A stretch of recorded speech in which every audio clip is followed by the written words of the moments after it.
Welcome to the Still Curtain podcast. It's Sunday, November 30th, and the Pittsburgh Steelers are 6-6 with a 26-7. It looks like the score is going to hold as the final seconds tick away. 26-7 loss to the Buffalo Bills at Acrisure Stadium in Week 13. I'm Josh Yourish, as always, joined by Mark Powell for our instant reaction show. And the Steelers let's get the official mark because I don't want to short them on this incredible performance today. I believe it was a record. Yes, 249 rushing yards allowed to the Bills, the most ever in Heinz Field Acrisure Stadium history. I believe it's the most in 50 years allowed in Pittsburgh by a Steelers defense. The defense is where I want to start. There, obviously, the offense was abysmal and deserves all of the vitriol that is going to be sent its way in the coming hours and days and weeks. But I want to start with the defense because that's where they started this team, right? This team is built around the defense. That's where Mike Tomlin starts every season, is the defense. And I come on this podcast every week and both instant reaction and on the Monday deep dives. And I look at the schematic changes that the Steelers make. Oh, are they using, now they're playing three linebackers at the second level? Are they in base? Are they in nickel? Are they too high team? Are they a cover three team? And Mark, I don't care about any of that in this game because the reality is this team doesn't have any fight. Like this team, it doesn't matter what the schematics look like. It's also a talent deficiency. So that's a problem as well in the most expensive defense in the NFL. But this team looked like a team that had absolutely no fight after the Ravens handed you a gift on Thanksgiving and a chance to go into that matchup next week with the lead in the division. Instead, yes, the Buffalo Bills are the Buffalo Bills, but they're not the Buffalo Bills of the past. They're down two both their starting offensive tackles. Mm-hmm. They can't figure out a passing game. They don't have any receivers. And they ran duo and inside zone the entire game. And the Steelers had no answer for it because this team has no fight. And Mike Tomlin, honestly, at this point, is coaching an embarrassing outfit. Like the Steelers are an embarrassing franchise, and that was an embarrassing performance in a not a primetime slot, but the CBS cleared out the afternoon slate for this game, and they embarrassed themselves. That team had no fight. Yeah, I mean, this was supposed to be, the like CBS's game of the day. Yeah, right? Like they wouldn't have cleared it out if they didn't think they had a good product. If they didn't expect it to be. So, to give up the most rushing yards in Heinz Field Acrisure Stadium history, and I'm one of those Ianzers who still calls it Heinz Field, but it's frustrating to see, really. Like it's like this team is built around its defense. We've been, we're 13 weeks in now. We have heard all the excuses.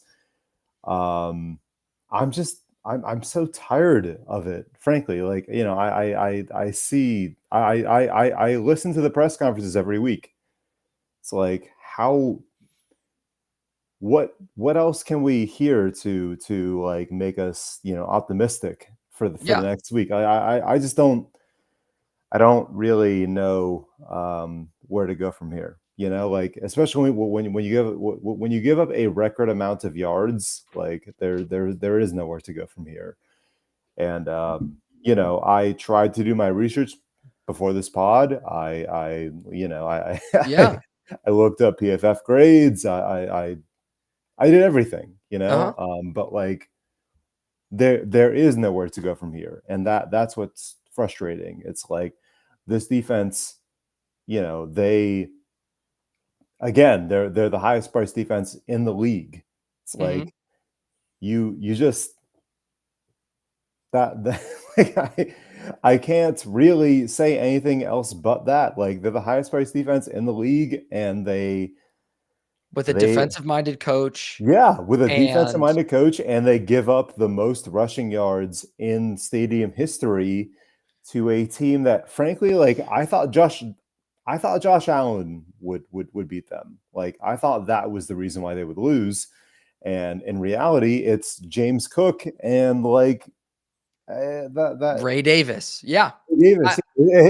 Like it's frustrating, man. Like I don't really know where to go from here. Like as a Steelers fan, like I was happy that the Ravens lost to the Bengals. Like it was nice. I was like, okay, this is a gift that I didn't see coming. Yeah. But, you just forfeit that immediately, and it's like, yeah, I have any hope I was given from Thanksgiving. It was immediately taken away. So yeah, I'll tell you, I had no hope because this is a bad football team. And I've been saying for a while that this is a bad football team. And I was rooting for this score to get further and further out of hand because I want Art Rooney II to have to stare down the fact that this is a bad football team. It's not and good. This is the It's not product good. he's putting out on the field Yeah. by continuing to employ Mike Tomlin, by continuing to be on this old quarterback carousel and invest more and more resources in this aging defense with this coach who the game has completely passed him by. Like, if you want to talk about a schematic aspect of this game, I had concerns in the recent few weeks, and I know the Steelers did too, because they tried to completely change the structure of their defense against the Bears, about their tackling in the secondary.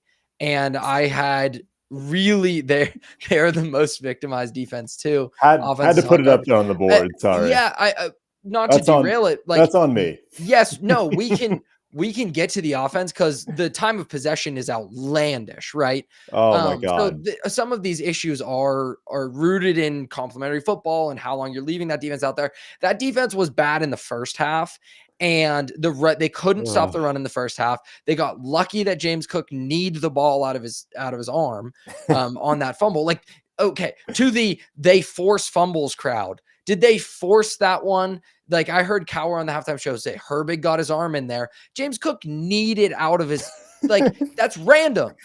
Fumbles are random. Turnovers, in a lot of ways, they are not exclusively random, but there is a huge random element to turnovers, and that's why you can't rely on turnovers. That's why Mike Tomlin's entire philosophy for coaching football is wildly outdated.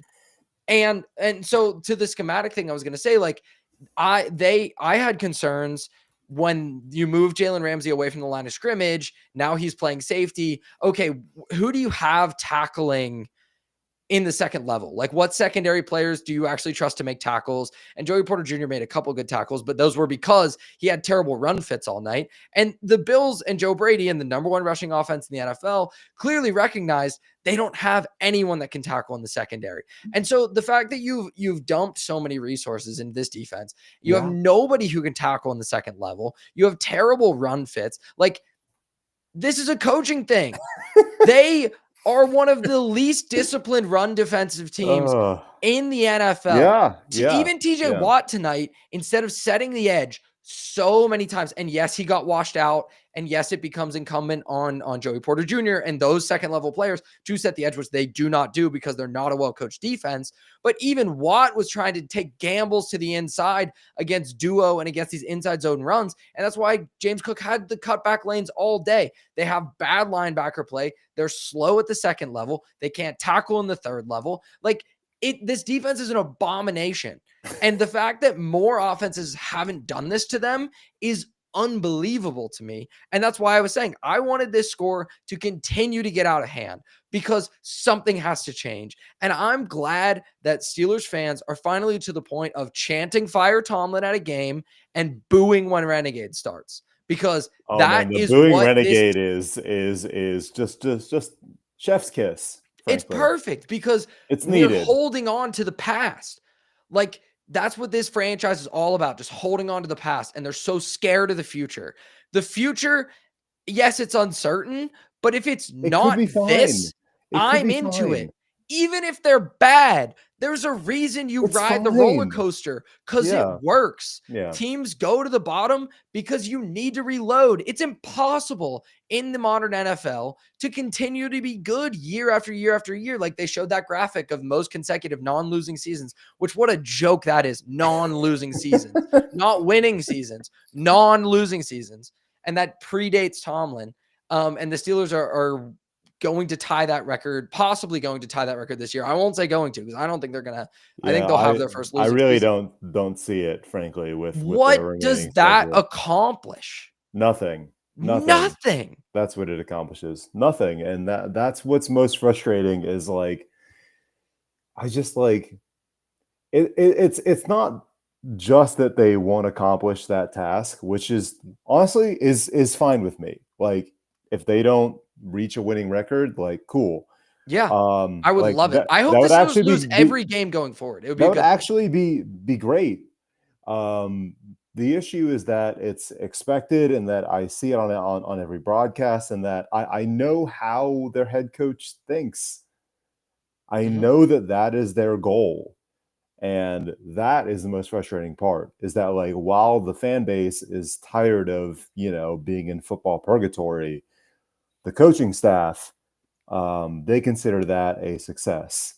And so like because losing all you to need the is a chip and a chair in the playoffs. yeah. So like losing to the Bills today, you and I see this as like, okay, maybe they'll wake up to, obviously this is not, the product that they want. The coaching staff sees this result and they're like, how can we fix this and, like maneuver our way to a 9-8 record despite the obvious flaws with our roster. And that is, to me, just a huge problem. Like they shouldn't just be trying to fix these small issues. They should just be embracing them and realizing that like they can fix these things through the draft. Like it's, it's not rocket science. Like I trust Mike Tomlin and Omar Khan, and maybe I'm wrong to this, but I don't. I trust them enough. I trust them more to try and fix these things through the draft than to like, just like patch up the holes. Like that's pretty much what they're doing is that they're just, I don't have any it's frustrating faith to me that anyone in this organization, one, as you said, recognizes the place that they're in and that blowing it up is the only course of action to get out of this. I don't trust that any of them will have that come to Jesus moment. Yeah, and I agree there where they don't understand that that's where they're at. So And I'm from with the you coaching there. staff's point, I don't fault them for that, right? Like Mike Tomlin's job is to win as many games as possible. From the top down perspective, oh gosh, they need to recognize allocating more resources on this aging defense. Like this is not the way to go. You have to blow this up. And to the disagreement, maybe I have some faith, but tempered expectations that Omar Khan, Andy Weidel, and that actual front office will hit on enough of those draft picks to rebuild this thing. But I'm willing to give them that. I'm willing to give them that opportunity. I have no faith in Mike Tomlin to develop young players and develop a young roster into a winning team. So that's why you have to fire him. He's not a coach that's going to go through a rebuild. So you have to fire him. Yeah. So I think you and I are more on the same page than maybe we probably that conversation kind of came across. I am with you on finding a way out from whatever Tomlin is at this point. And this is why I DM'd you and I was like, I feel like we need to have a bigger conversation here. Like I don't think this is like an easy solution. Like they like very play clearly more nickel defense problem. Yeah, right. Like that's not I can look at this game and probably pinpoint 3 or 4 things where it's like, oh, like this is how we get better. And like surely they can get a little better game to game and they could make the playoffs theoretically, and like that'd be fine. But like I don't see it. In terms of long term, to your point, like, I tend to think they should just try and trade Tomlin. That we've talked to Shane about this. Mm-hmm. I don't think they'll get a ton in return for him, but I think he'd be more appreciated by certain fan bases, and he probably deserves it. He's a really good head coach. I just think for what the Steelers need to be at this point in their trajectory, it's not it. Yeah. And that's okay to just admit, and I think Tomlin needs to be okay with that reality. I think regardless of how Tomlin feels about that, it doesn't matter. It's a void of leadership at the top. Yes, it's a vacuum. It's the fact that there's a vacuum of leadership at the top of this franchise because Art Rooney is not in command, right? Like he fetishizes the stability that his predecessors and family have created. And there is some beauty in that. And there's been great success in that. But he has no willingness to make difficult decisions. Mike Tomlin runs this franchise through and through. And that is a problem. Like, I don't want Jerry Jones where he's making every draft pick, but have a spine. Like, this is unacceptable. And we can talk. We can do I want to do the big picture conversation. Do we want to pause? Do you actually think truth serum in this moment? Yeah. If the Steelers lost because this is a very possible situation. The Steelers lose the rest of the games this season. Oh boy. Let me check out their schedule. That is possible. Yeah. This product, this defense, do you think Art Rooney would have it in him to fire Mike Tomlin or trade or move on or in any capacity? I don't think people the trade thing. I think that's out the window with how this team has looked, but somebody would maybe still take a chance regardless. Do you actually think that is now becoming within the realm of possibility? Because I think it needs to be. Yeah. You do? Yeah. No, I do. I think, in previous years, I did not. I think it was within just their. I mean, from everything I heard from Art, whether it be press conferences or whatever, it sounded like he was just willing to kind of go with the flow. Mm-hmm. But the past offseason, if his words are to be believed, which is a big if, I like the Rooney family. I think, compared to a lot of ownership groups, they're fantastic. But he seemed kind of frustrated the past offseason.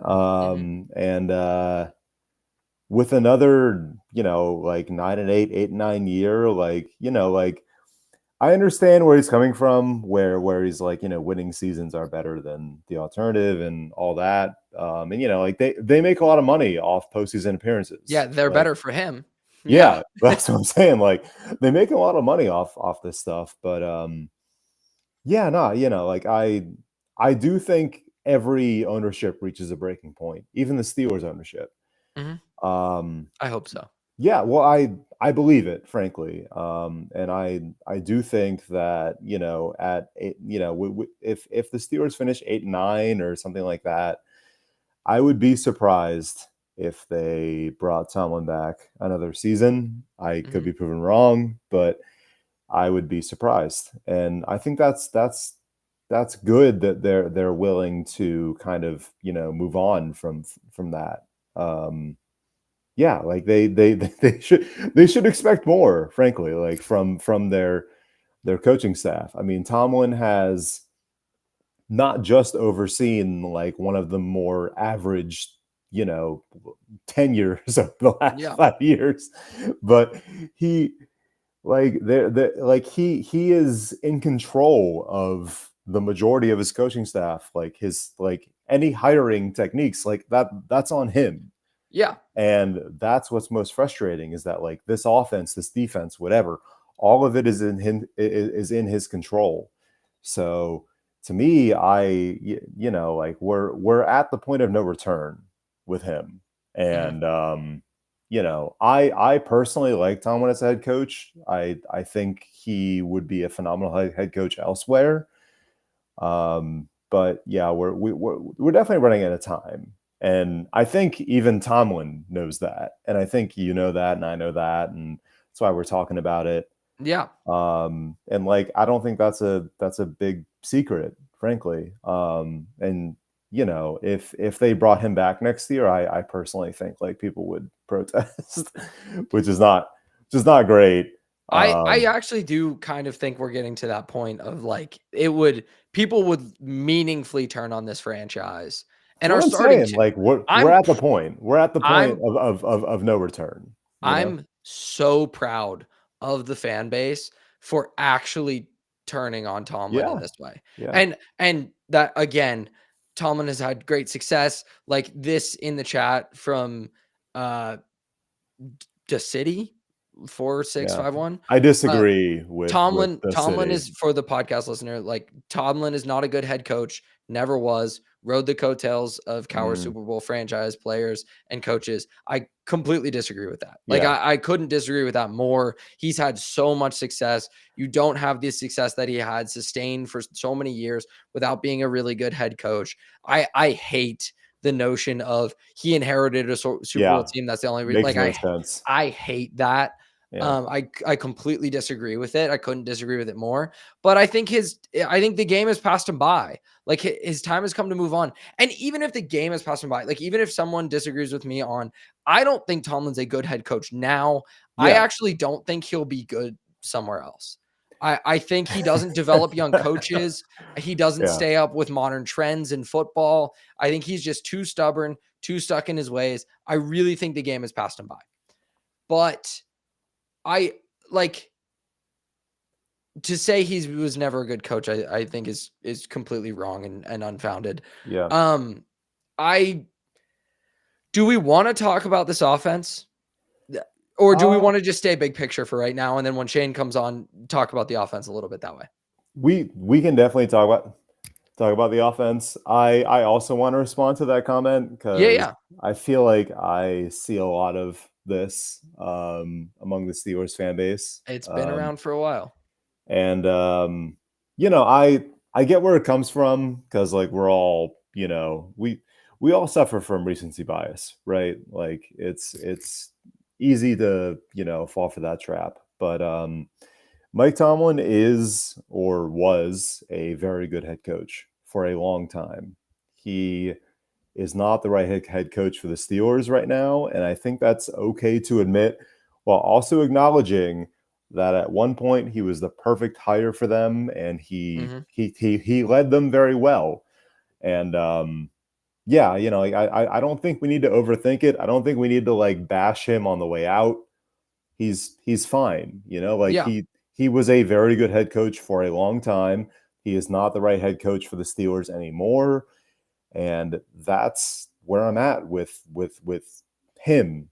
Yeah. And like, I think that's like respectful. Like I'm not trying to be mean to Mike Tomlin. Like I think he's a good head coach, or he could be a good head coach elsewhere. But yeah, he's just kind of run out of sometimes things run their course. Yeah. And I think it's just okay to admit that. Like that's not taking a shot at anyone. I certainly wouldn't say that he was never a good head coach. I think that's the wrong angle, personally. But I think, and to my point about like, I'm proud of the fan base for booing Renegade, for chanting "Fire Mike Tomlin." That's great. That is not I want it to get ugly on the way out from Mike Tomlin. It is, I'm proud that people are saying to the Roonies, because that is a message to the Roonies, not to Mike Tomlin, that this is not okay. Where we are right now is not cool. Okay. Yeah. And it is not going to change until you move on from Mike Tomlin, because Mike Tomlin is so in that every game, every year, like we have to eke out the most we possibly can. I think he does very little in the recent few years to get the most out of his roster. You can't argue that he didn't do the most to get the most out of his roster, like the Duck Hodges year. So, whatever. I'm glad that it is the fan base has reached a point of we're not tricking ourselves anymore into, and I never was, but tricking ourselves into, if we just get into the playoffs, that message of if we just a chip in a chair, man, that's all you need. You just get no, you're so monumentally outclassed by any team that is remotely a contender, right? Like any team that has one of the better quarterbacks in football and has a legitimate chance to win the conference, anytime that the Steelers play them in the last 3 years, it's just not even been a contest. Every time they've gotten into the playoffs, they've gotten wiped completely. Like the Chiefs did it to them. The Bills did it to them. The Ravens did it to them. If they squeak in again this year, even with the AFC being, and that's what's so frustrating about this, the AFC is so wide open. Wide open for a stupid team like this to really, but it's going to be the Broncos who realized they made a mistake with a head coach hire, with a quarterback trade. They took a massive dead cap hit on Russell Wilson. They made a bold trade for a new head coach. Like, they were not afraid of change, and they've been rewarded for it. You're running on a treadmill, man. Like, you're not getting anywhere. And it's exhausting to do this every year, where I was coming on doing this podcast last year. And it was the same exact thing of this team has no chance in the playoffs. This team's not going to get a good draft pick. So you have a chance right now. You have a chance right now where this team is clearly bad. It's only at 6 wins. Be done with it. Like the trade deadline's passed, so you're not going to make any moves that way. But in my mind, like, screw it. If we want to play Will Howard the rest of the year, like, I'm in. Lose games with Will Howard. Like, that is not an endorsement of I think Will Howard will be remotely good, but start changing the direction of this franchise right now, because you're not going to get out of purgatory by going up. You don't do that. Teams in the NFL almost never do that unless they have some quarterback luck, a la drafting Jalen Hurts in the second round. And even the Eagles, even the Eagles bottomed out before that to get Carson Wentz. Like, before they, started that uptick, they had bottomed out. You just have to. The NFL is built this way. Like, that's why the salary cap exists. That's why they have a reverse order draft. Yeah. It is unhealthy to stay in this place, because what's going to happen is if you hold on for too long and you kick the can down the road for too long, you'll be the Saints. In salary cap hell. We can't have that with an old roster and no quarterback, and you don't even feel comfortable about drafting a quarterback high because you just have so much work to do on the roster. And the Steelers are barreling towards that path a little bit. And you have to veer off course before you reach the Saints. Yeah. I mean, that was a lot, but you were correct. I think the biggest issue with this team is a lack of direction, and you hit on that plus some. But we don't really know where they're going. We don't know who they're trading this offseason. We don't have enough, frankly, and we need more. Not even just Tomlin based, but, whether it's the Rooneys, Omar Khan, whatever, it felt like, I've listened to a lot of other Steelers experts too, to try and get, some idea of where this team is headed. 'Cause I personally don't fully know. I'll happily admit that. Most of them think that it's just kind of half-assed. It's half-assed. Like it's kind of half and half. It's like, like we're half in a rebuild, half in we're just trying to win 9 games, 10 games. And that's just not a realistic place to be.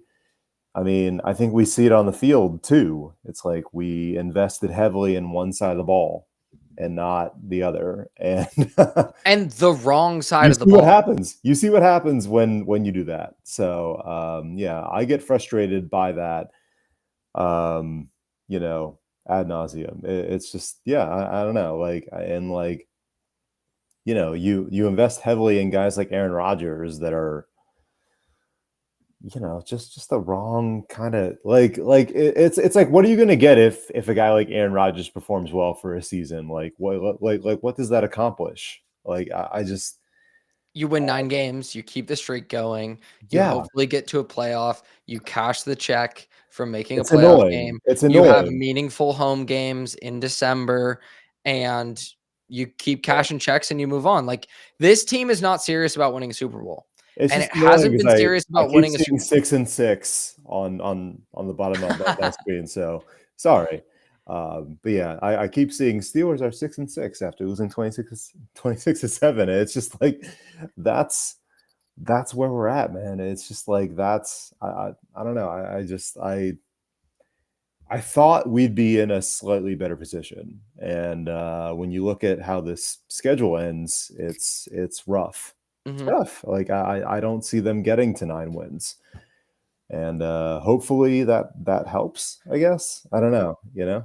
Yeah. Yeah, that's the point that you're at where, like, hopefully they do lose some games here down the stretch Just to keep losing. exact meaningful change. Like, Yeah. that's honestly what to the point that we're at as we welcome on Shane Kubis from stillcurtain.com. Check out stillcurtain.com. All of the great writing, Shane, Tommy, everyone on the team does there. This podcast is powered by FanSided and stillcurtains.com. So go check it out. Shane, we have veered off to talk big picture. Let's redirect. We'll let you go down that path at some point, obviously. Yeah. But let's talk about this game a little bit. Time of possession. The Buffalo Bills ended with 41 minutes and 59 seconds to the Steelers, 18 minutes and 1 second. Total yards, 372 for the Bills to 166 for the Steelers. This, like, it was an ass kicking on the scoreboard, but it was so much worse than the score shows. What are your thoughts, and, like, where are you at after this game? I think it's funny that you started with talking about the fact that they're outgained by like 200 yards. I just did an article about this. Also, by the way, can you guys hear me good? Because I am Yeah, we got set you. up, if making sure everything's good. Yeah. I'm Yeah, currently no, we're set. yeah, I'm Forget currently my in sound enemy effects. territory. So Okay. Yeah. that is where I will be for the foreseeable future. We'll see if that changes. But yeah, they're bad, guys. That's my takeaway, is that they're bad. And they were bad in this game. They've been bad. They're probably going to continue to be bad for a whole host of reasons that we'll sure talk about, that you've probably already talked about to some degree. Honestly, we haven't talked about this game that much. Yeah, Like, how could you? been Who big cares? picture. It's just like there's just so many big picture topics where Yeah. like that is true. You're right. But no, the first article that I got out tonight, and probably the only one that go out tonight, and I'll have plenty coming on Still Curtain. I will, Tommy will, all of our guys will. There'll be plenty to talk about. Nothing good, but that's kind of not that. That's not really that. We're kind of used to that at this if you point. if you want to hate read, check out stillcurtain.com. We're all definitely there. the vibe right We're now. all at the hate read portion of our no. content lives. Yeah. No, but I also got to watch the Dolphins play today, so that's fun. Yeah. There you go. That was, at least, I guess they won, but did they? I don't know. That's a team trending in a better direction, and that's Sure. crazy to say. Sure. Yeah. No, but it just, this game in particular, like you could tell right off the get go, and like obviously the offense is the story of this game because they were just so horrendous that it almost doesn't make sense. But the Bills just, they did whatever they wanted on the ground against this team. And that has happened multiple times this year. We've talked about the fact that, yeah, the overall numbers weren't terrible, especially coming in this game. They have been a little bit better in general. When the team really just gets on their horse and can get their ground game going, they don't have an answer. They're not physical enough. The linebackers don't play well enough. The secondary doesn't tackle well enough.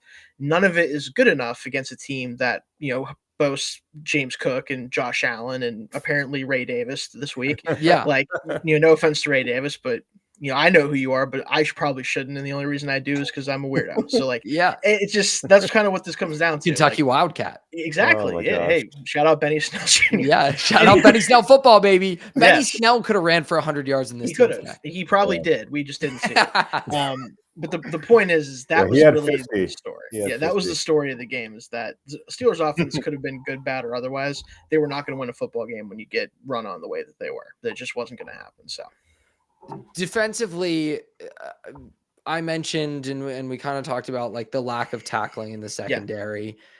To me, it looks like a team that is irresponsible in their run fits. Like it's You're just telling me it's undisciplined. It's poorly coached. It also looked like a team that just didn't have a whole hell of a lot outside of Cam Hayward. Didn't have a whole hell of a lot of fight. Like no. Is it? I mean, we didn't even. It's not a schematic thing at this point. They've tried everything. Like they've made every adjustment. They're just not. They're either not good or not playing hard for Mike Tomlin, and either way, that's a problem. Yeah, they're not good. That's really that's what it comes down to. They're not good enough. I was going to say. I feel like they're just not good. They're not good enough, right? Yeah. Like they have pieces, just like every team has pieces on their defense. But the problem is all of our pieces are the high. We collectively are the highest paid defense, and when you're the highest paid defense, when the fact that you can look at the game, and we can talk about coaching and the lack thereof and whatever else you want to get into, but when you watch the tape and you watch this game live even, and you could tell that we just aren't good enough, what are you supposed to do about that? You've literally paid all the money you can pay. You can't pay more than this. If you do, then you won't have a team left to pay after that. If you put any more draft picks into it, who's going to play quarterback or wide receiver or anyone for this team? What do you do about that? Like, you invested in the wrong guys. That's exactly. And we've already done that. So you can't undo that at this point. I mean, I guess you can sort of undo that, but that's, that gets into cap stuff. I don't really want to talk about that at this point. It's to the point of full teardown. There's nothing else to talk about. It's a poorly constructed defense. Yeah. And, they were ranked 20th heading into this week in overall defense, which is already unacceptably bad. Bad, and they'll probably be ranked worse after this week. And that's what they are. And Josh Allen had 100 passing yards in this game, and it didn't matter one bit. He could have had none. He did not beat them. That was the thing. I thought Josh Allen was going to beat them, and he tends to be doing that. They just did not. It was not Josh Allen. His sack avoidance was valuable, really valuable, because they did get pressure on him. It didn't matter. You just can't tackle him. No. He's if Ben was fast, and if Ben was fast, he's one of the best quarterbacks ever, and. You can't tackle him. You can't bring him down. Their edge rushers were good today. Their defensive line was in terms of pass rush was good. Pass rush, It was disastrously, horrendously awful as a run defense. I guess we should talk about the offense because we haven't really talked about this game that much. Yeah, I was too busy. Sorry. To me, there are so many problems. So to narrow it down to one feels a little bit stupid. Yeah. Today, this has been a huge problem. So it feels dumb to say today felt like the day that they didn't have, not having a wide receiver 2 really killed them. Because they have a receiver 2. They don't have receiver 1 or 3 or 5 or sorry, I had to do it. Someone had to say it. Someone had to say it. That's been a problem. I feel like it stuck out a little extra to me today. I don't know if it's because they came out throwing a little more and Rodgers was limited, so the run game was weird. But it especially felt that perfectly thrown ball to Calvin Austin has no shot in hell. I don't know what stuck out to you today, Mark. Aaron Rodgers has 3 fractured bones in his wrist. I'm just saying, I'm not. And he's still their best option at quarterback. Yeah. Frankly, for me, it's it's kind of that simple, and maybe that's wrong. But yeah, like the fact that he has there are no wrong answers for why the this fact that he offense has is 3 bad. fractured bones in his wrist, and he's still probably better than Mason Rudolph. I mean, yeah, they it's just it's a poor offensive construction. Like I just like I don't, we're at week 13. Like, what are we doing? Yeah, This is a bad offense. This is a poorly constructed offense, and I don't really see a way out. And that's a very, very sad answer and a very, very depressing answer for Steelers fans. But it's that's true. kind of that's the reality. Like, the fact that he will turn 42 in, I think, 10 days. I might forget Something like that. It's soon. Yeah. Yeah, it's soon. He'll It's turn far too soon to It be feels your soon, answer at too. quarterback. he will turn 42 soon, and he has 3 broken bones in his wrist, and he's potentially your best option at quarterback. That is brutal. That is brutal. And I said at the beginning of the year that I thought Rodgers would be fine, or just what I expected. And I honestly, he's been kind of what I expected. He certainly started out that way. This feels like, to me, I don't blame Aaron Rodgers for the Steelers' offensive issues. Like, I blame the Steelers considering Aaron Rodgers as the solution for the Steelers' offensive issues. They should not have ever assumed that Aaron Rodgers would solve their problems. Like, dude, again, is turning 42. He's old as hell. He's old as hell. There's limitations are similar to like the 2020 offense. And like the way that offense collapsed when everyone realized, oh, there's no vertical threat to this thing at all. And let's just crowd the line of scrimmage and press. And if they can't get it out quick, they have nothing. The collapse feels similar. And I'm not surprised by it at all. Like, I thought that's what was going to happen all along. Yeah. But they also started from a much lower point.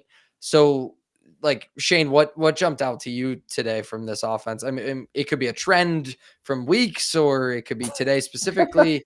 It's just, I mean, it was all bad, but take it any way you want. So, piggybacking off of Mark, what he said, Aaron Rodgers' problem is that he has 3 fractured bones in his wrists, and that he was bad before that for like 4 weeks in a row. Mm-hmm. And Mason Rudolph's problem is that he's Mason Rudolph.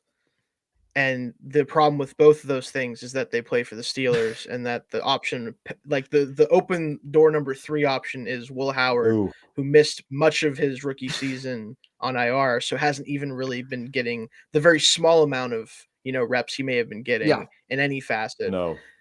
So like, again, is Mason at least not hurt? I guess he kind of looks like he's hurt when he plays, though, because something's wrong with him. Didn't he throw a pick today? Somehow immediately he overthrew the 6'7" Darnell Washington, who wasn't open either. So that into triple coverage. Overthrowing a 6'7" dude is kind of impressive. Though. And also wasn't He's got the arm strength. He's got the arm. Wasn't even. He's got the arm. He dirted a throw to DK Metcalf that when I saw, I kept looking to see if it was tipped, and it wasn't. And I was like, what was the rationale behind that one? Because it felt on purpose, but it also couldn't have been. I don't think. It was like a 10-yard throw that came up 4.5 yards. That's short. What I'm saying. Like, he doesn't lack. Like, his arm isn't great, but it's also not whatever that was. Like, he's not Dylan Gabriel out here. So Gabriel. Was he just Dylan Gabriel? But that's what I don't like. I don't know. Shade thrown at just Dylan not get enough Gabriel. throws in. Shade thrown. Sure, deserves it. He can't see it. The point is, if that's your best options, your offense is already down the drain.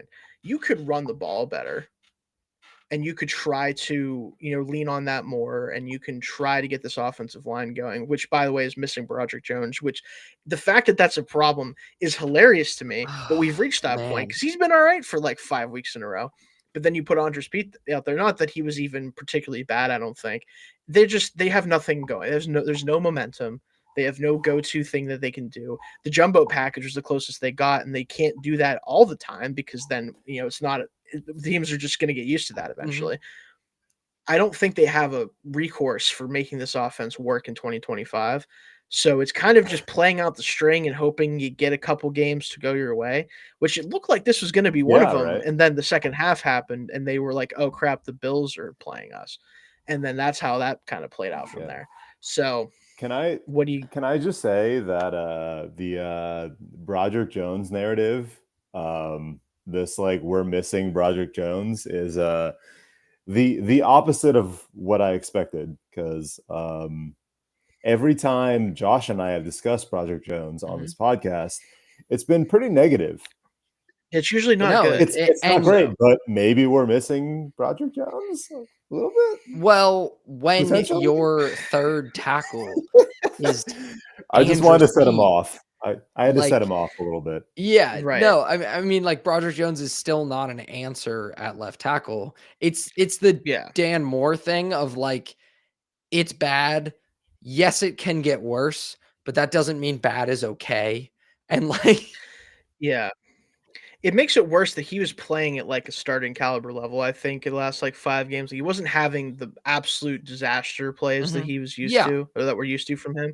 So he was playing at a level where it's like, all right, you kind of forget he's out there. And honestly, if you're an offensive lineman and everybody forgets you're out there, you're probably fine. You may not. I still think he's really bad in the run game, but.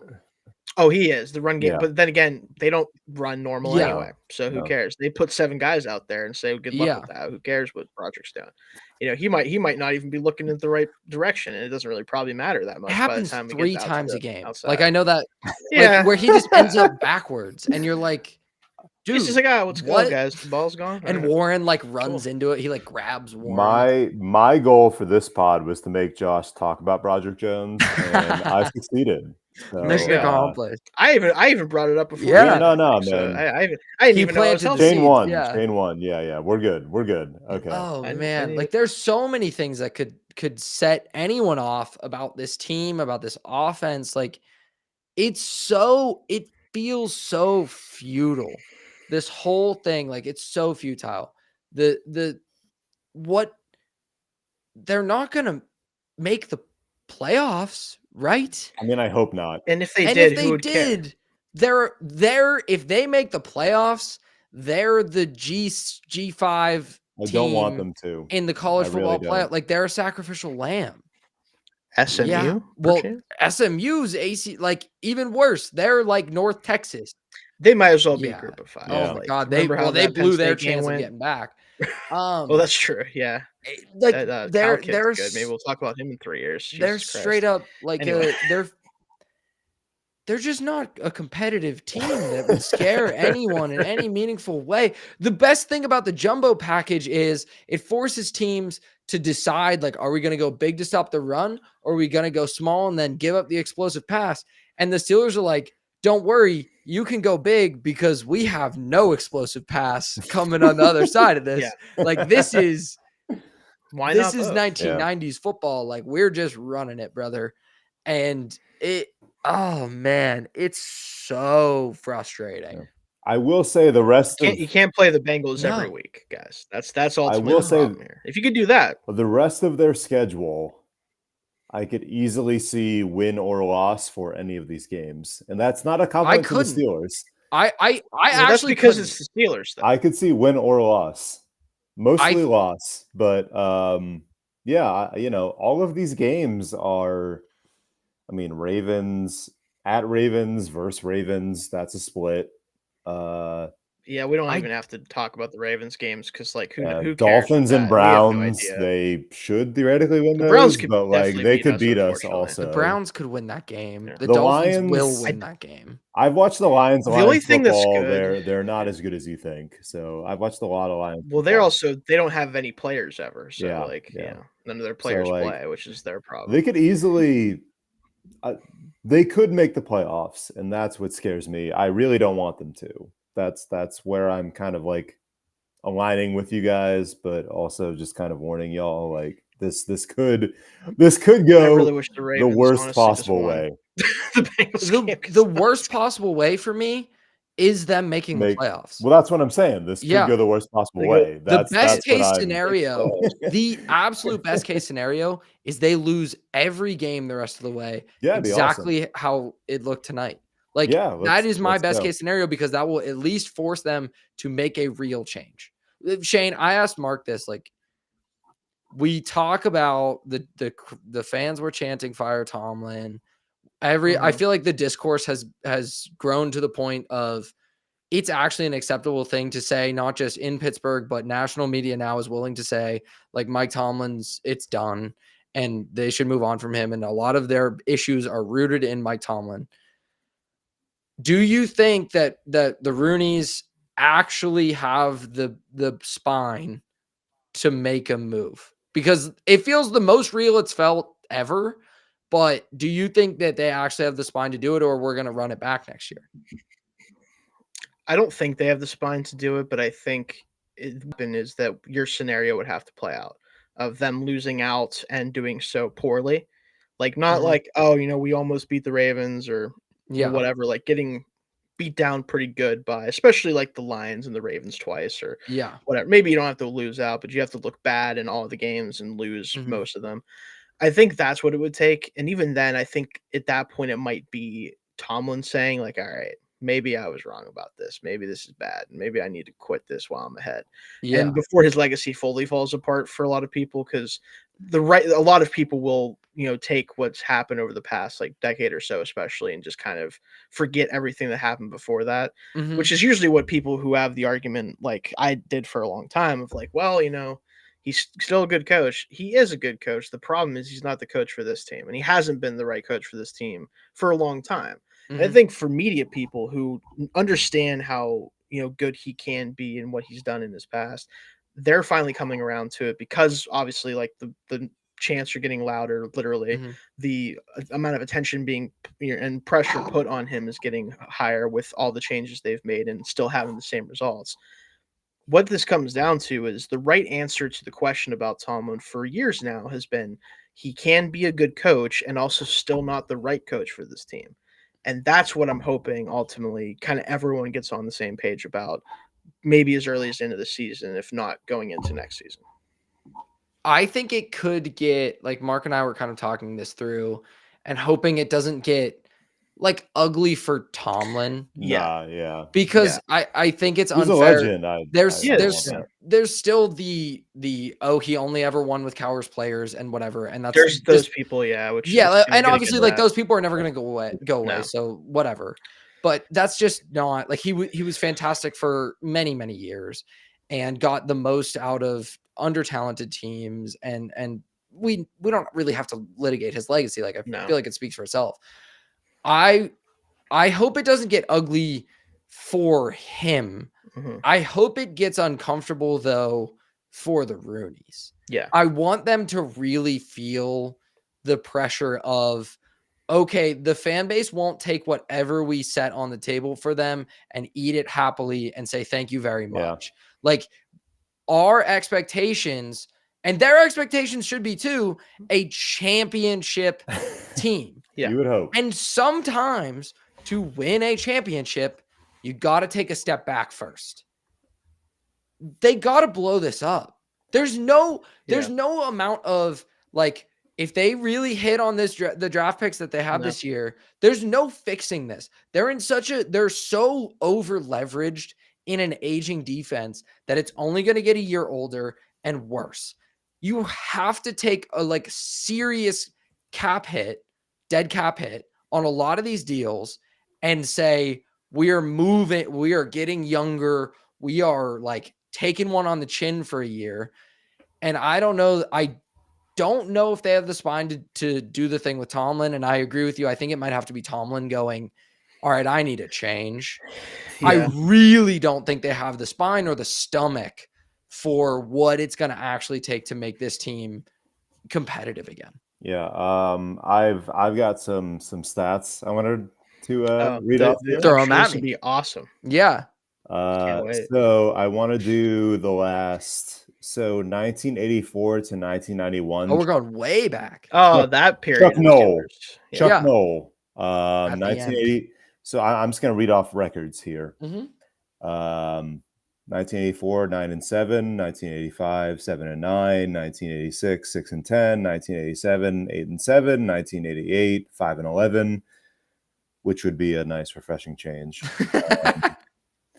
1989, 9-7, 1990, 9-7, 1991, 7-9. So that is like a 7 to 8 year period, right? Mike Tomlin, after his 12-4 season in 2020. So we're gonna leave that. You know, that's its own separate thing. That was a great accomplishment. Whatever. Fake 12 win. That was the fakest team ever. Look, like every win was a game. That was good Chase Claypool year, guys. Look, we're gonna hand it to him. We're gonna hand it to him. I don't. Yeah, sure. Yeah, we're gonna give that one to him. Yeah. 2021, 9-7 and 1. 2022, 9-8. 2023, 10-7. 2024, 10-7, and now he's 6-6. So that would mean, if we're on the Chuck Noll timeline, that would mean about 2 more years of this. The fan base can't take 2 years. That's the thing. Yeah. Chuck and had and he hasn't had 6-11 like crap, right? So like I'm just saying, like the Steelers have done this before. Like that's the biggest thing that I you know, it's different. It's always different. The media cycle is different, but like this isn't entirely new. The big difference though is, where's the camera?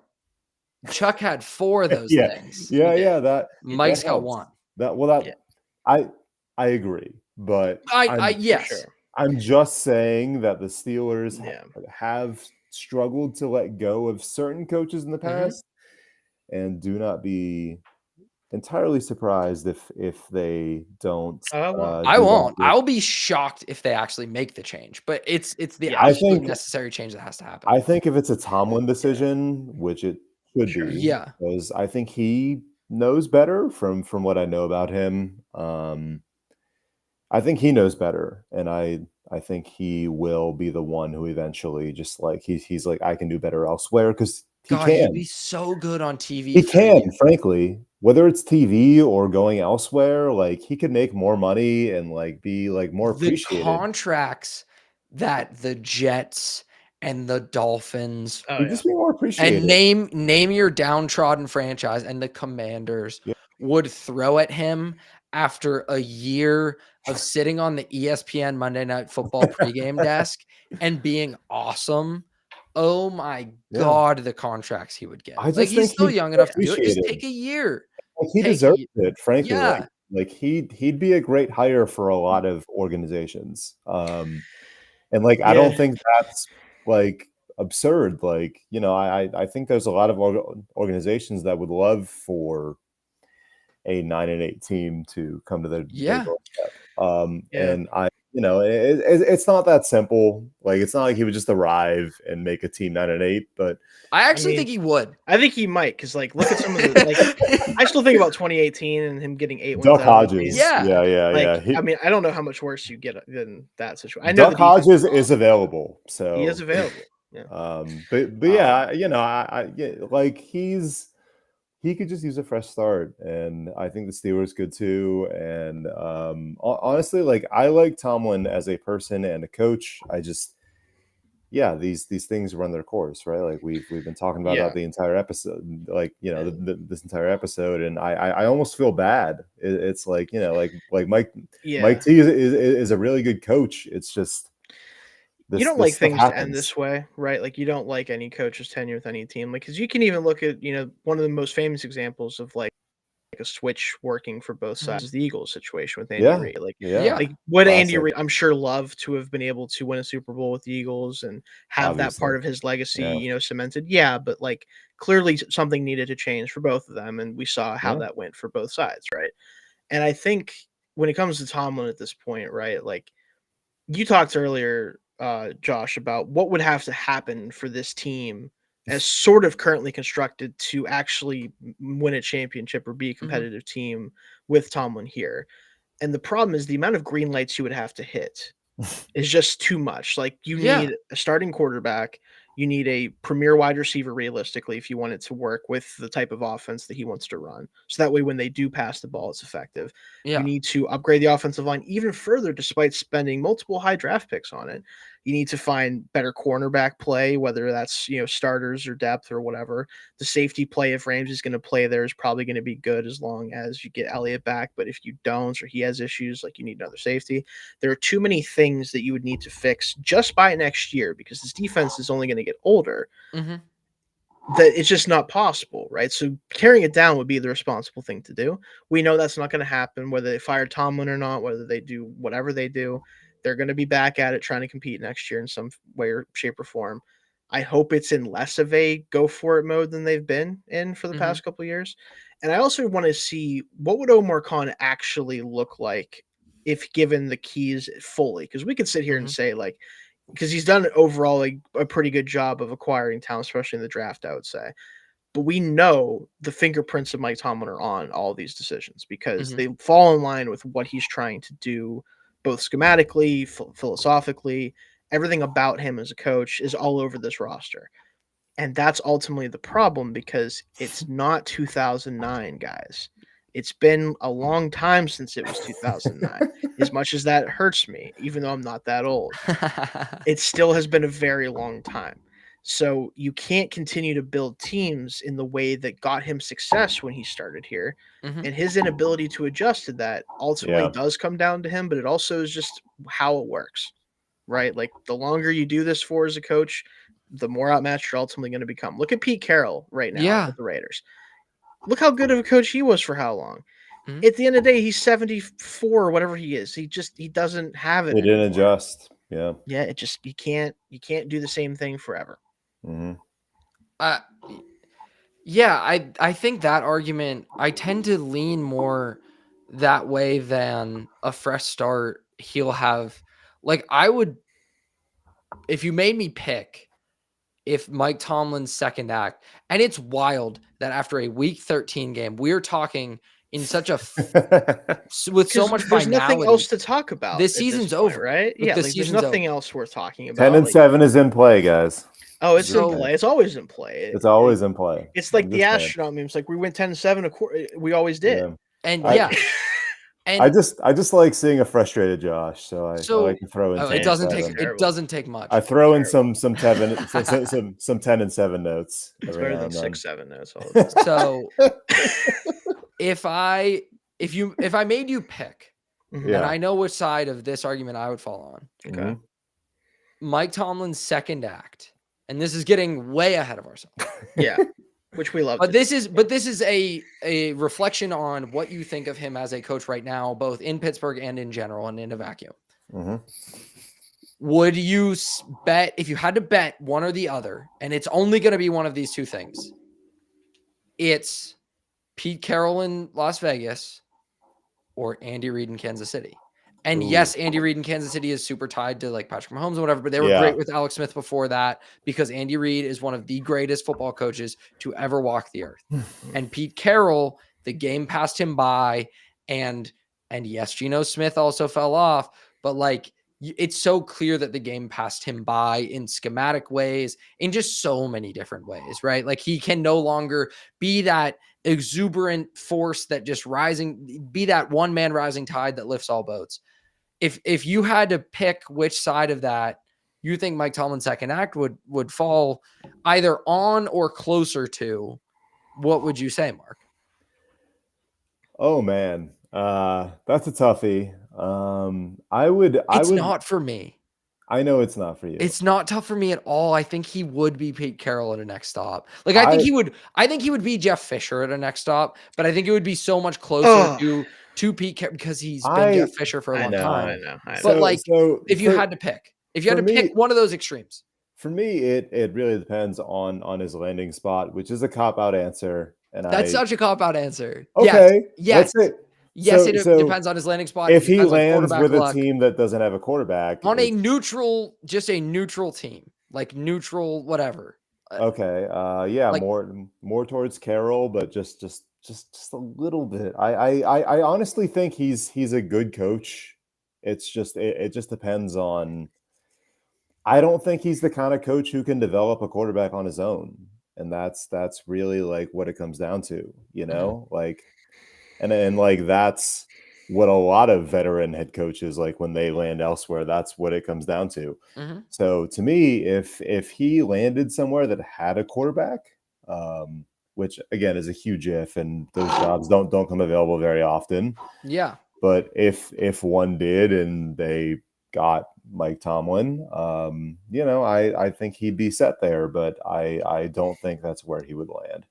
I think the teams that will take a chance on Mike Tomlin will not be the ones that have like a set system in place.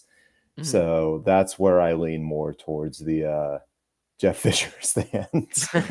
As much as I think that's unfair to Tomlin to compare him to Jeff Fisher, I think he's a much better coach than Jeff Fisher ever was. But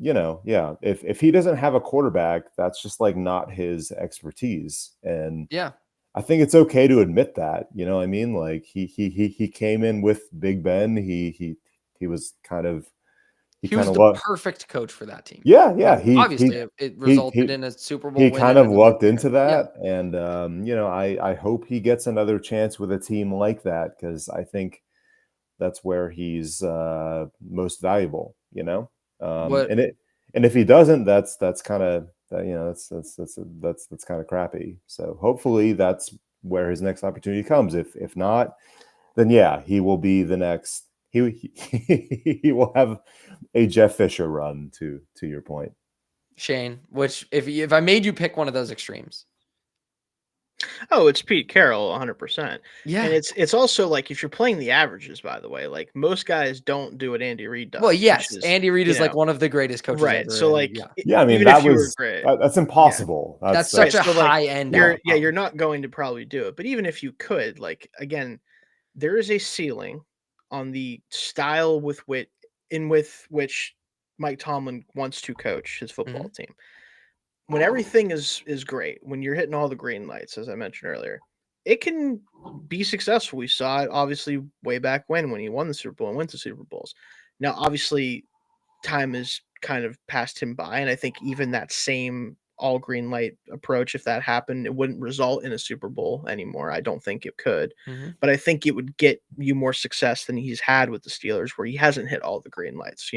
Kenny Pickett's of the world and the Mitch Trubisky's and whoever.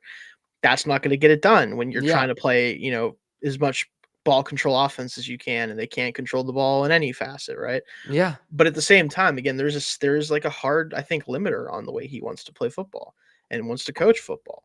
And if a team gives him the opportunity to do whatever he wants to do and gives him the keys, you're going to see the same thing ultimately happen with whatever franchise he's a part of. It just might start from a lower place because he's not starting with the Steelers, and it might only get up to where the Steelers are right now, which is the reason we're talking about him maybe not being the coach of this team. So take that with what you will. So. Yeah, I really agree about like he was one of the best coaches in the NFL when he first showed up, and that's kind of how it works. Like very rarely do coaches continue to be one of the best coaches in the NFL because they continue to innovate, and it's like especially F1. Defensive or like CEO type coach. Yeah, especially. Yeah, and and especially when you're not developing young coaches, like or hiring really well on both sides of the ball. Like John Harbaugh is still one of the best coaches in the NFL, and he's the most like perfect comp for Mike Tomlin and parallel path for Mike Tomlin. You could argue nobody has been more adaptable than Harbaugh throughout his career. And that's why he's still competing for championships, because he was willing to turn the offense completely over to Lamar Jackson and see that vision. He's able to take innovative young coaches like Mike McDonald and like Jesse Minter and develop them with his, veteran analysts and kind of meld that all together. And Tomlin has never done that. And it's always been the Tomlin show. And that was awesome for a little bit. And I'm not going to go down the path of like, oh, he just inherited a Super Bowl team and it was Cowher's players or whatever. I'm obviously not going to do that.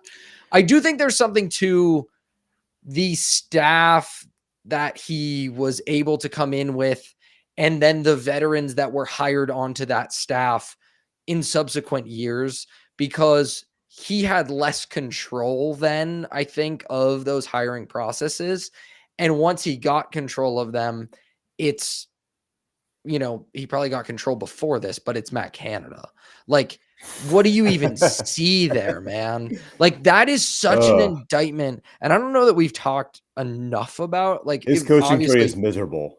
It doesn't exist. It's a withered. I mean, it's not a thing, but like even just like looking at the assistants he's hired, it's bad. It's really bad. I mean, the sad part is, like, real quick, Mark, I wanted to mention this because I think it's one of the few times that he could have changed this direction. He could have changed the kind of way that people view him in this way. Mm-hmm. This man had Brian Flores on his staff, and he didn't make him the defensive coordinator. He didn't let him have kind of not free reign, but like let him call the shots for his defense, allow them to develop into this free form, like, dynamic attack with the talent that they had on that team at the time. Mm-hmm. He didn't do that. Terrell Austin. Because that's a what if that people don't talk about very much, right? Like, do you see this as poor, like, development, identification, or as like a stubbornness of I am never going to cede control? Because there are people out there that would make the argument that Tomlin is such a control freak that he never gives the oxygen to young coaches to even develop. Like, what I kind of agree with them. The results lead me to that. Yeah, it's closer to that. I think it's happened enough. Yeah, it's happened enough now where I kind of agree with that. To the Tomlin point that we were talking about, that we were talking about previously, I think if he landed on a team that had a quarterback, I mean, let's say we believe in Jackson Dart. If he landed on a team like the Giants, I know that would take a lot. I don't necessarily believe in it, but I could see the argument at least, Give me a bone density scan on Jackson Dart. Yeah. If he survives the season, I might believe in him. But I think there's some potential there. But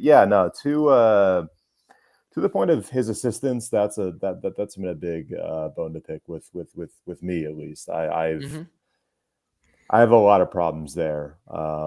Like even before Matt Canada, like I just feel like the people he let go and hired instead. It's good old Todd Haley, who would be at this point. Like, welcome Todd Haley. Come back. I've been pro Arthur Smith this year. Today was fine, tough. That run, the run call on, oh man, that run on fourth down, and the run on third down, and then punting the ball. Nothing they would have done would have like changed the outcome of this game because they were never going to get a stop. It's just bad. But even like that run defense is so susceptible. Their linebackers are aging. Like Milano's still a name, but Milano hasn't really been Milano. Like they're gettable on the ground, and you just had no. And maybe that's just the offensive line isn't very good, but like it's a lot of things. It's a lot of things. Everything's a lot of things with this freaking team, man. Like therein lies the issue, Josh. There's so many problems. Yeah. And how does that not just fall on the head coach? It does. It does. Has to. Again, like when I mentioned the Brian Flores thing earlier, I think the reason why he isn't coaching here is because he wanted to have control over the defense. He wanted to do the things he's doing with the Vikings. And Tomlin, and this is ultimately going to decide his legacy in the NFL. To his credit, he believes in what he believes in, and that's not going to change. So it just comes down to can he actually make his vision work, or is it just going to continue to be whatever this is right now that we're seeing? But we know that it's going to keep being this, and it's only going to probably get worse as time continues to go on. We're seeing it this year. So I want to address that because I feel like Josh kind of made this point earlier where Tomlin's like defensive philosophy when he was hired, he just dude is stuck in 2008, 2007 to a certain extent. And it's like, a lot of the guys he hires as his assistants are safe hires. They're incredibly safe hires. They won't The challenge retreads. him. And I mean, Matt Canada aside, let's say we just discard Matt What a Canada. weird What a hire, by the weird, way. like- Let's say Even at the time, we don't have to get discard Matt into it, Canada, but right? yeah. that's a Like, fireable offense. I though. don't It is want to weird. get into Matt Canada because that was horrible, and we all know how we feel about that. But even Yeah. discarding Matt Canada, like, yeah, they're all just really safe hires. Like, even Arthur Smith was supposed to be like this outside the box, like Arthur Mike Smith Tomlin is a was slice of finally white bread. forced Yeah. to make a hire, right? Like Arthur Smith was. Mike Tomlin was finally forced to do something, right? Like that, or at least that's how it was sold to me. The Steelers It fan. was, yeah. Yeah. Like he did the thing. It's like he did and what? He bought a it cheese was pizza just this like morning? it was just like he's the classic Tomlin offense coordinator hire. Like that's not. Oh, it's just frustrating. It's like that was supposed to be his outside the box, like big deal hire, and it just wasn't. It's like. Shocker! This guy runs the ball 60% of the time, and I'm not against Arthur Smith, Josh. We've talked about Arthur Smith. No, I mean I'm not like but like I'm not Arthur Smith's army over here. Like I'm well, fine to criticize the guy. sometimes no, Yeah. I'm kidding, but yeah, no, it's just like it feels like him taking a chance is still a very safe move. Yeah, and that is what's frustrating. Like everything is safe. It's a safe space. It's like nothing is hinting a chance. It's so funny that this is like his big thing after the standard is the standard. His second like most probably well-known saying is like we don't live in our fears. Ugh. And there's do. no organization or coaching staff in the NFL or maybe in professional sports that lives in their fears more than the Steelers. Like it's so funny because he's like outing himself by saying it. Like I don't know. It's bizarre that that's his thing because there's so many examples of them so clearly living in their fears, both game to game or like big picture, everything. It's legitimately comical because like, again, all the other teams that like aren't good, at least try stuff. Yeah. Like the Jets have gone from like taking Sam Darnold to trying Zach Wilson to bringing in Aaron Rodgers to like going now to Justin Fields. Like they've tried stuff. Now they continue to be wrong, but that's because they're the Jets, right? So like it's not really, I guess it is their fault, but it's also like at least they're trying to do something about it. But like the right? Lions tried something with Dan Campbell. That's super weird and out of the box. It and it worked so well. Like exactly. Like sometimes you got to just be like, you know what? I like the way this guy thinks about it. And that's what they did with Mike Tomlin. And so that's my thing. Like, yeah, they could just try it again. Why wouldn't it work again? The Steelers are the team that fires their coach the least in this sport because they keep doing it well when they do it and then hire someone. Why not at this point try it again? You've gone 3 for 3 in 60 years. Just try it again. Why not? What are the at this point the odds are in your favor? F around and find out. Yeah. Let's see what happens. And if it doesn't work, that's okay. Because there's even multiple guys who fit the mold, right? Like Chris Shula right now. What if we hired Chris Shula from the Rams? I would love it. Literally anyone. They would. He's like 30 in defensive. Like he fits the mold, and it would be great. I would love it. That standard might be the standard. Yeah, there you go. This is. I want to.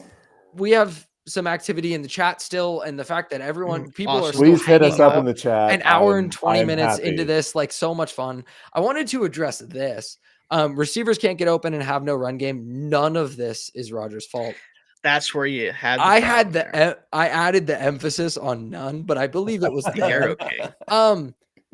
Yes, correct. Let's take this like step by step. Receivers can't get open. Correct. Check mark. True. Have no run game. Correct. True. Check mark. None of this is Rodgers' fault. X. Big X right there.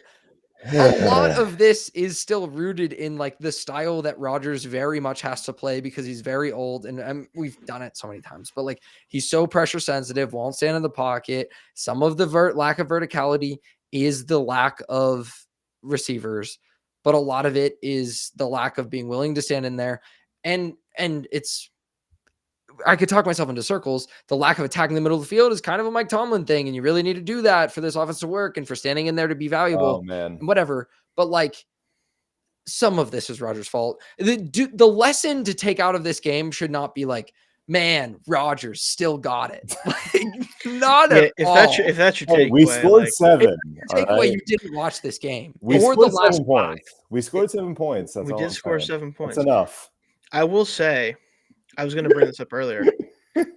If it wasn't for James Cook fumbling the ball in the funniest fashion possible, where he fumbles it, gets it back, and then fumbles it a second time. Which tell me turnovers aren't random. Right? Tell me turnovers aren't but random. If that play doesn't happen, there's a real chance that the Steelers are shut out for the first time since 2006, which predates Tomlin, which tells you how long ago that is at this point. Might as well add that to the record book because they give up 249 on the ground. So again, it would have been nice to just break all the records today. It's just, this isn't like, you're right. The receivers aren't good, but we knew that.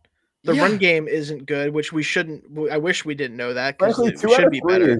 Is okay. Yeah. I mean, like almost a passing grade. They got 2 out of 3. Yeah, but Rodgers just simply, he's not good enough for this. Like he, there's very few teams that he would be good enough to get the outcome that the Steelers wanted out of this season. Right? There are a few teams that he could do this with. Can I interject? Was anyone who was in their price range a better option? Mac Jones. Like, we can do this. Daniel Jones? Also Daniel Jones. Jones. Yeah. But I wonder, would he look a lot more like the version of him that has a broken leg or whatever's wrong with him? Yeah. Is he hurt right now? He has like a fractured leg or something. It's weird. So I have one follow. I have one follow. Do you think those players would still perform the way they're performing now? No, of course not. No. So they're not 42. So that is like, I just like, I'm not defending Aaron Rodgers. I certainly would not do that. But I don't think the players of the Steelers could have signed instead would be performing that well in the Steelers offense. I just like, I don't, and this is a lame answer. Yeah, but I don't think there was a solution. Yeah, this is in very free agency or the draft or whatever. I just don't think it existed. So I agree. This team is this team, regardless of who their quarterback is. Yeah. And Josh and I have talked about this, and Shane. I mean, we've talked about this far too often. But like there is no answer. Like, this team is this team, no matter who the quarterback is, and that's what is the most frustrating to me. Is that this is pretty hindsighty for me. I will say, like, this is the one scenario that, like, just because of the brand of football that they like to play, I think if you don't trade for DK Metcalf, and you instead spend the $30 million a year on Sam Darnold, I like this, and keep George Pickens, would that have been better than what we currently have? Probably. Because at least with that setup, like, when they do go deep down the field, it's George Pickens because it's from Sam Darnold, who clearly, it can't be worse. Like, regardless of how much of the offensive system is to blame for, or to, why he's playing so well, however much of that is on the offensive system and the play calling, Sam Darnold can still throw the football. I mean, he's awesome. He's been great with the especially down the field. Yeah. So there's that. That's very hindsighty. I love living in this hindsighty world, and it spurred me because it's better than the one we live. It spurred me on to go Alternate look up. Reality is awesome. Not a crazy. So I went and looked up Sam Darnold's numbers attacking the middle of the field. When you have to the intermediate middle, it's not crazy. That's something, but I'm in. The intermediate middle is like one of his better areas of the field, but not like he still has 3 interceptions, and Mike Tomlin absolutely wouldn't have that. So my point with that is, yes, that's probably like better process and a better thing to do. I also don't think, even with Clint Kubiak, like, you could transplant Clint Kubiak. Right? Like, do the whole thing. Let's go full hindsight. Bring them all. You fire Arthur Smith after 1 year. Like, sorry, man, we didn't give you a quarterback, but we're still moving on. You bring Clint Kubiak. You sign Sam Darnold. So keep George Pickens. So you basically Everyone's do here. Everyone's the here. Seahawks thing. Yeah. It's not as good, and that's not because the Seahawks have a great offensive line or a great run game or whatever, because Tomlin puts the handcuffs on it. I guarantee he puts the handcuffs on it. Listen, Clint, I know you love to 100%. hit the middle of the field, but there's guys in there. You can't do it. There's danger all throughout there. A bunch of bodies, bunch of guys. You never know. They Let might me get the show. ball. Let me show you this this playoff game we played against the Ravens. A lot of people got hit pretty hard over the middle of the field. We cannot throw the ball in there. Like they are not allowed to do that anymore, Mike. They changed the rules. No, we can't risk kill it. people anymore on purpose. Yeah. Including your team. Can't do that. Your either. team, yeah, your team's the reason why. James Harrison would quite literally be buried under the turf if they played today. That whole argument's always fun. The point is like you're right. Yeah, like that's what would happen. Literally no quarterback. In this system, I just don't see it, frankly. It's not even just like this system. It's for this head coach with his philosophy about football. Yeah, it's philosophy. It's not scheme at that point. Yeah. Because Kubiak could do all the things right, but if Tom's like, hey, I do not want you, like, and again, I would really hope that wouldn't happen, but clearly it will because no matter who coaches this football team offensively, they don't do it. Yeah. So like, it can't just be like Arthur Smith's not going in the game plan each week and be like, you know what? I won't target the middle of the field. Avoid the middle. I don't care if the Bears have no linebackers. There's still guys over there. They might not be good, but I can't throw the ball over there. There's guys there. Well, that's not happening. Yeah. Well, I don't think Matt Cannon was even doing that. I think he was just being like, I'm glad I have a job. Yeah. That's awesome. I can't believe I get to be in the NFL every day. Yeah. Well, I got to coach Ben Roethlisberger. That was my question overall was like, do we think anything could change this with these people in charge? Only marginally. Yeah. Yeah. So like that's not good, I guess. No. That's which we all know, but yeah. I think we should just project that to our audience. That's horrible. That's not good. I think that's a great way to frame it. I think that's a great way to frame it. Of really like bad. There was I was in one of our chats for this game with Bill's writers and other guys, and I put in. I feel like this is very good for what we're talking about. I went into our writing software, for those who know, and I said, "This is my headline I'm currently working on," and it just says, "Everything sucks. They're terrible. Boo!" with 7 O's. That's kind of. I think you can sum this whole thing up by that. That's what it's like watching this team most of the time, even when they win. Yeah. Sometimes, and that's the funny part about it is even when this team wins football games, because that's what this we're looked never like happy. At first. Like this was going to be disgusting, worst football game of all time. I hate everything about it, but we won. And instead of that, it became that, but without the winning part. So it's like, well, now I'm really sad because Josh and I don't have a good time on this pod. We're doing this despite the fact that we don't. Like, I enjoy talking to Josh, but like outside of that, it's not fun. Let's be straight up. No, I think that was a great way to frame it. With like, yes, it's super hindsighty, and no quarterback would succeed here, and that's why change has to happen. No offense would succeed with Mike Tomlin as the head coach, at least in Pittsburgh. I'll grant maybe things would change somewhere else. I tend to think maybe no, but we've litigated that enough. It's just broken. It's done. Tonight really felt like the end of something. And maybe that won't be the case. Maybe they'll rip off a couple wins and we'll be singing a different tune in a couple of weeks. My tune will be very similar. I won't be fooled by this team. They can't get me. I've been here long enough. They'll get me. They can't get me. They'll get me. You know, Mark, good. I'm glad you can be. Somebody has to get caught. It's a better place. Somebody needs to be able to get caught because I haven't. It's a better place. I haven't been optimistic about this team in 5 years. Like I really 2020. You were right. 2020 tricked me a little bit. I'll admit. You know what? I'm glad you said that because one of the few things that I will say before my time writing about the Steelers for this particular website with Still Curtain that I'm a little bit proud of is that one of my first times writing on the internet for anyone, doing anything, any sort of blogging, the first article that I ever wrote was about the fact that the Steelers, when they were 11-0, I think it was, I spent 800 words talking about how fraudulent that football team was. And I was right. And I wish I wasn't, but I knew I had to say something because I knew it wasn't going to work out. I watch that team every week, and I'm like, this is not going to work. There's no way. What is this? What is happening most of the time? I'm like, what is this crap? And of course, I was right. I wish I wasn't, but I was. That's kind of awesome. Like you waited. You got a blogging opportunity, and your first article, like, you're here's like, what I think about this. We're frauds. Yeah, it's not good. It's not good. Folks. That was your starting point. We're frauds, and I respect the hell out of that because you were hasn't changed since then. We're still frauds. I'll admit, I was 19 years old that season, gallivanting around college amid a global. I had a few years amid on a global pandemic, so I wasn't like maybe the most. I was enjoying the wins. I'll tell you that. Yeah.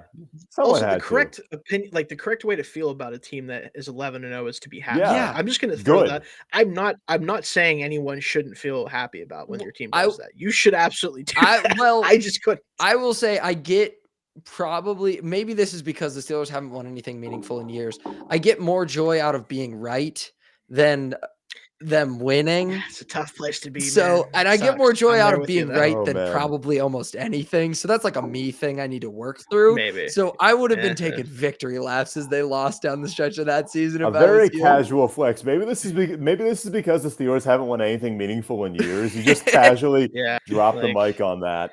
It was more of a somber, like, I knew this was coming type of feeling, and not like, oh, see, I was right. It was more like, man, this one time, if I could just, have been wrong about it, I'd been fine with it. I would have victory lapped it. Good for you for being right. Yeah, we were right about this team all along because none of us really bought into this crap, and this team's terrible. We're at 90 minutes, and thank you so much to everyone for hanging out and being active in the chat and wanting to talk about like this embarrassing franchise right now. The people are here. If you want to read about it and everything, go to stillcurtain.com. There's so much more for you. I got to call it a night. I'll be back tomorrow or Tuesday. We'll see how the week goes with a deep dive into this. We'll have another show later in the week. So please, if you're new to the show, like and subscribe. Thank you so much for hanging out. Check out stillcurtain.com. Follow all of us on social media as I get the thing away, and you can see our social media handles. And I'm at Yourish3 on Blue Sky. Mark, you don't have yours there. FanSided.com. Check that out as well. That's on me. But that's okay. We'll improve more than the Steelers will down the stretch of this season. Thanks so much for hanging out, guys. A lot of fun. I'll talk to you this week, Mark and I, and we'll all be back throughout the week and next week to continue to talk about this team. Hopefully it gets better. Maybe hopefully it gets worse. I don't know. Let's just pick a direction for this franchise and sprint right down it. Thanks so much for hanging out. Until next time, go Steelers.